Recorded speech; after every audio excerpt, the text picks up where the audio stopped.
So இன்னைக்கு என்ன பார்க்க போறோம்டா, வாட் இஸ் சர்வர்? சர்வரை பற்றி பார்ப்போம். சர்வர் எப்படி ஒர்க் ஆகுது, எதுக்காக சர்வர் யூஸ் பண்ணுறோம் அப்படின்னு சொல்லிட்டு பார்ப்போம். ஸோ நார்மல் பிசியில் வந்து சர்வர் ரன் பண்ண முடியுமா அப்படின்னு சொல்லிட்டு பார்ப்போம். என்னென்ன சர்வீஸ் வந்து சர்வர் ரன் பண்ணால் என்னென்ன சர்வீஸ் நம்ம யூஸ் பண்ணலாம் அப்படின்னு சொல்லிட்டு பார்ப்போம். Just this is introduction. Okay. So what is server? சர்வர்னா என்ன அப்படின்னு கேட்டிங்கன்னா, சர்வரை பொறுத்த வரைக்கும்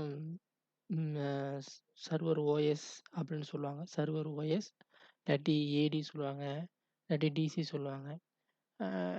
இதே மாதிரி சொல்லுவாங்க. ஏன்னா அதோட மைக்ரோசாஃப்ட் சர்வரை பொறுத்த வரைக்கும் சொல்கிறேன்.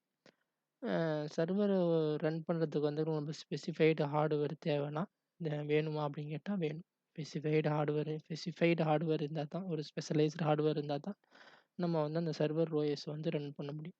Server is a OS which contain the multiple service. சர்வரும் ஒரு ஓஎஸ் தான். அதில் வந்து மல்டிபிள் சர்வீஸை வந்து நம்ம ரன் பண்ண முடியும். இதுதான் சர்வரோட ஒரு definition. So what kind of service we can run அப்படின்னு கேட்டாங்கன்னா, AD service, DNS service, DHCP service அப்படின்னு சொல்லிட்டு நம்ம சொல்லலாம். ஸோ ஒர்க் குரூப்புக்கும் சர்வருக்கும் என்ன டிஃப்ரெண்ட் அப்படின்னு சொன்னீங்கன்னா, ஒர்க் குரூப்புக்கும் சர்வருக்கும் என்ன டிஃப்ரெண்ட் அப்படின்னு பார்த்தீங்கன்னா, நான் வந்து ஒரு என்விரான்மெண்ட்டை வச்சு உங்களுக்கு சொல்கிறேன்.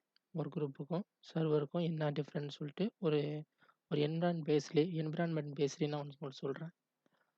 ஸோ நான் ஒரு இன்ஸ்டியூட் ரன் பண்ணுறேன். அந்த இன்ஸ்டியூட்டில் வந்து எனக்கு ஒரு 10 பிசி இருக்குது. எனக்கு வந்து ஒரு டோட்டலாக வந்து ஒரு ஃபஸ்ட்டு பேட்ச் வராங்க. ஃபஸ்ட்டு பேட்ச் வரப்போ அதில் ஒரு 10 யூசர் இருக்காங்க. ஸோ நான் முன்னாடியே வந்து அந்த பேட்சோட நேம் லிஸ்ட் வந்து ரிசீவ் பண்ணுறேன். ஸோ இந்த பிசி யாருக்கு அப்படின்னு சொல்லிட்டு நான் அசைன் பண்ணணும். இந்த இன்ஸ்டியூட்டில் வந்து படிக்கிறவங்களுக்கு வந்து இந்த பிசின்னு சொல்லிட்டு நான் அசைன் பண்ணணும். அசைன் பண்ணுறப்ப என்ன ஆகும்னா, எனக்கு வந்து பிசி 1 இந்த யூசருக்கு, பிசி 2 இந்த யூசருக்கு, பிசி 3 இந்த யூசருக்குன்னு சொல்லிட்டு நான் அசைன் பண்ணுவேன். ஃபார் எக்ஸாம்பிள் இங்கே ஓகே இந்த இந்த டெக்ஸ்ட் எடுத்துக்கிறேன். ஸோ பேட்ச் 1லேருந்து ஒரு ஆள் வராங்க. ஓகே, பேட்ச் 1லேருந்து ஒரு ஆள் வராங்க. பேட்ச் 1லேருந்து 10 யூசர் வராங்க. 10 யூசருக்கு வந்து நான் யூ1 அப்படின்னு சொன்னால் யூசர்னு வச்சுங்க. யூ1க்கு வந்து பிசி 1ம், யூ2க்கு வந்து பிசி 2வும், யூ3க்கு வந்து பிசி 3யும் நான் அசைன் பண்ணிட்டு அப் டு யூ10 வரைக்கும் நான் அசைன் பண்ணிட்டேன்.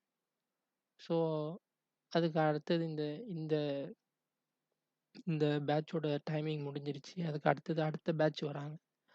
அடுத்த பேட்ச் வந்துட்டாங்கன்னா, நான் அதே மாதிரியே திருப்பியும் போய் எல்லா பிசிலையும் உட்காந்து நான் மேனுவலாக அசைன் பண்ணணும் யூஸரை. ஸோ அந்த பேட்ச் முடிஞ்சிருச்சு. அடுத்த பேட்ச் வராங்க. அதே மாதிரி same process I need to do for each PC to create the user. So இது வந்து எவ்ரி டைம் நான் கிரியேட் பண்ணணுமா அப்படின்னு கேட்டால் கிடையாது. ஒன்ஸ் ஒரு ஒரு பிசியில் வந்து யூசர் கிரியேட் பண்ணிட்டீங்கன்னா முடிஞ்சிருச்சு. அந்த யூசர் வந்து எப்போலாம் லாகின் அந்த பர்டிகுலர் பிசியில் மட்டும்தான் அவங்க லாகின் பண்ண முடியும். நல்லா தெரிஞ்சுக்கிங்க. இப்போ யூசர் 1 அப்படின்னு சொல்லிட்டு யூசர் 1 வந்து நான் இங்கே கிரியேட் பண்ணிட்டேன்னா, ஸோ இந்த யூசர் எனக்கு இந்த பிசியை ஆக்சஸ் பண்ண முடியாது. ஓகே, இந்த யூசர் எனக்கு எந்த பிசி இருந்தாலுமே ஆக்சஸ் பண்ண முடியாது. பிசியை ஆக்சஸே பண்ண முடியாது. ஒன்லி இந்த யூசர் இந்த யூ1 நான் எங்கே கிரியேட் பண்ணியிருக்கனோ, ஒன்லி அந்த பிசியை மட்டும்தான் அந்த யூசர் வந்து ஆக்சஸ் பண்ண முடியும். ஸோ இதான் ஒர்க் குரூப்போட ஒரு main drawback. Okay, first main ட்ராபேக்னா பேசிக்கான ஒரு ட்ராபேக். ஓகே, இதே வந்து நான் இந்த பிசி ரிப்பேர் ஆயிடுச்சு. ஓகே, வேற பிசி வந்து கொண்டு வந்து வைக்கிறா இருந்தா கூட திருப்பி நான் இந்த யூசரை வந்து நான் இந்த பிசியில் வந்து கிரியேட் பண்ணணும். ஓகே, இப்போ யூ2 இருக்கு, யூ3 இருக்கு. ஸோ எந்தெந்த யூசர் அப் டு யூ10 எந்தெந்த யூசரை வந்து நான் அந்த ப்ரொஃபைல் கிரியேட் பண்ணுறேனோ அந்த பிசியில் மட்டும்தான் அந்த யூசர் வந்து உட்காந்து ஒர்க் பண்ண முடியும். ஸோ இது ஒரு மெயின் ட்ராபேக். நீங்க இந்த ஒர்க் குரூப்ப வந்து நீங்க வந்து ஒரு பிசிய வந்து ஒரு ஒர்க் குரூப் பிசிய வந்து நீங்க வந்து சர்வரா கன்வெர்ட் பண்ணலாமா அப்படின்னு பார்த்தா கன்வெர்ட் பண்ணலாம். இந்த ஒர்க் குரூப் ஒரு குரூப் பிசிய வந்து சர்வரா கன்வெர்ட் பண்ணிட்டு அ சொல்றேன். ஃபார் எக்ஸாம்பிள் சொல்றேன். கன்வெர்ட் பண்ண வந்தா கன்வெர்ட் பண்ணலாம். இதோட ஹார்ட்வேர் கெப்பாசிட்டிய வந்து அந்த சர்வர் வந்து ஃபில் பண்ணாது. இந்த சாதாரண ஒரு ஒர்க் குரூப் பிசி ஹார்ட்வேர் கெப்பாசிட்டிய வந்து ஓஎஸ் வந்து ரன் பண்ணலாம். சர்வர் ஓஎஸ் வந்து ரன் பண்ணலாம். ஆனா வந்து கெப்பாசிட்டி வந்து ஃபில் பண்ணாது. ஸோ அதுக்காக என்ன பண்ணாங்கன்னா, மைக்ரோசாஃப்ட் வந்து அ மைக்ரோசாஃப்ட் வந்து என்ன செய்றாங்க, மைக்ரோசாஃப்ட் சர்வர் ஓஎஸ் வந்து இன்ட்ரோடியூஸ் பண்ணி, இப்ப கரண்ட்டா நம்ம யூஸ் பண்ணிட்டு இருக்கிறது வந்து அ சர்வர் மைக்ரோசாஃப்ட் சர்வர் 2022 அதுதான் இப்ப நம்ம வந்து கரெக்ட்டா யூஸ் பண்ணிட்டு இருக்கோம். இதுல நெறைய விஷயம் இருக்கு. நான் பேசிக்கான திங் தான் சொன்னேன். The server using the server OS, we can centralized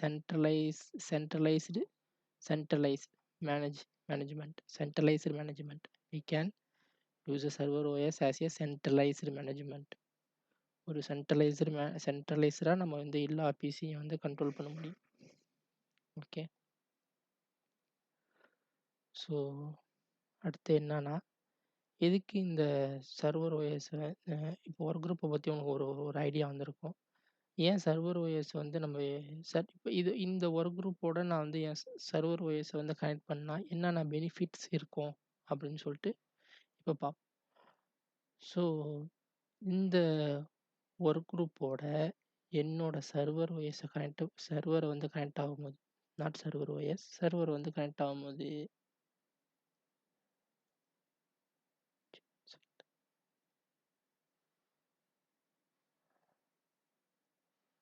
இந்த ஒர்க் குரூப்போட நம்ம யூஸ் பண்ற சர்வர் வந்து கனெக்ட் ஆகும்போது என்ன ஆகும்னா, இந்த ஒர்க் குரூப் எல்லாமே அண்டர் சர்வருக்கு கீழ வந்துரும். இந்த ஒர்க் குரூப் எல்லாமே அண்டர் சர்வருக்கு கீழ வந்துரும். தட் மீன்ஸ் நம்ம வந்து ஒர்க் குரூப்ல போயிட்டு என்ன செய்வோம், இதுல வந்து இந்த சர்வரோட ஜாயின் பண்ணிடும். ஓகேவா? இந்த சர்வரோட ஜாயின் பண்ணிடும். சர்வரோட ஜாயின் பண்ணா என்ன ஆகும், என்னால இந்த ஆல் பிசிய வந்து என்னால கண்ட்ரோல் பண்ண முடியும். ஸோ நான் டைம் போயிட்டு ஒவ்வொரு பிசியும் வந்து ஒவ்வொரு யூசர கிரியேட் பண்ண தேவையில்ல. ஒரு புது பேட்ச் வந்தாலும் நான் ஒவ்வொரு பிசில போயிட்டு ஒவ்வொரு யூசர கிரியேட் பண்ண தேவையில்ல. ஸோ அதுக்காக தான் என்ன செய்றோம், இந்த சர்வர ரன் பண்ணி அத நம்ம வந்து கண்ட்ரோல் பண்றோம். ஸோ இந்த சர்வர ரன் பண்றதுக்கு என்ன தேவை அப்படின்னு கேட்டீங்கன்னா, இதுக்குன்ட்டு ஸ்பெசிஃபைடா வந்து ஹார்ட்வேர்லாம் இருக்கு. ஸோ இந்த பாருங்க, இந்த இருக்குல்ல, இதான் சர்வர். ஓகே. இது வந்து ரேக்ல அட்டாச் பண்ணிருக்காங்க. இதுக்குன்ட்டு ஒரு ஹார்ட்வேர் இது உள்ளார வந்து ஹை கெப்பாசிட்டி ஹார்ட்வேர் இருக்கு, ரேம் இருக்கு, ஸ்டோரேஜ் இருக்கு. நீங்க ரைடும் யூஸ் பண்ணலாம். அப்படின்னு சொல்லிட்டு கோர் அதிகமா யூஸ் பண்ணியிருப்பாங்க. ஸோ இதுக்குன்னு ஒரு கெப்பாசிட்டியோட ஹார்ட்வேர் வந்து இதுல இருக்கு. இதுல தான் நம்ம வந்து சர்வர் ரன் பண்றோம். சர்வர் ஓஎஸ் வந்து ரன் பண்றோம்.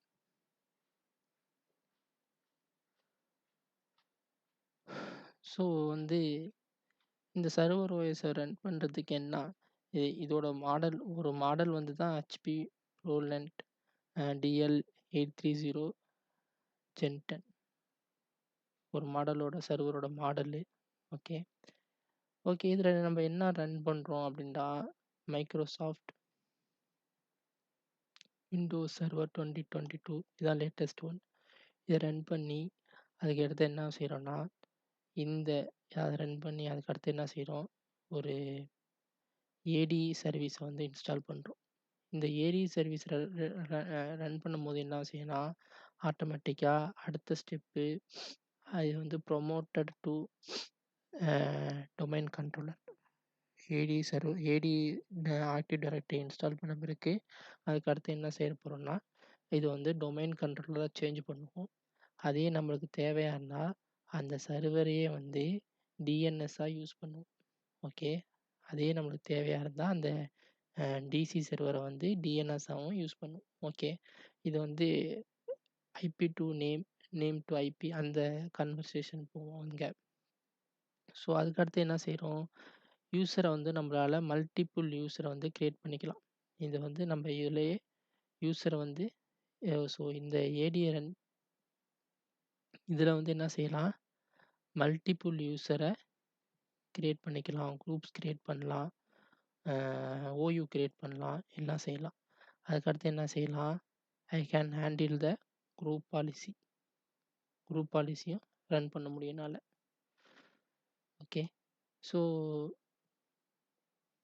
இதில் வந்து நான் என்ன செய்கிறேன், இந்த இந்த பேட்ச் ஒன்றுன்னு இருக்குல்ல, ஃபார் எக்ஸாம்பிள் சொல்கிறேன், இந்த இந்த யூசரு குரூப்பை வச்சு நான் சொல்கிறேன்.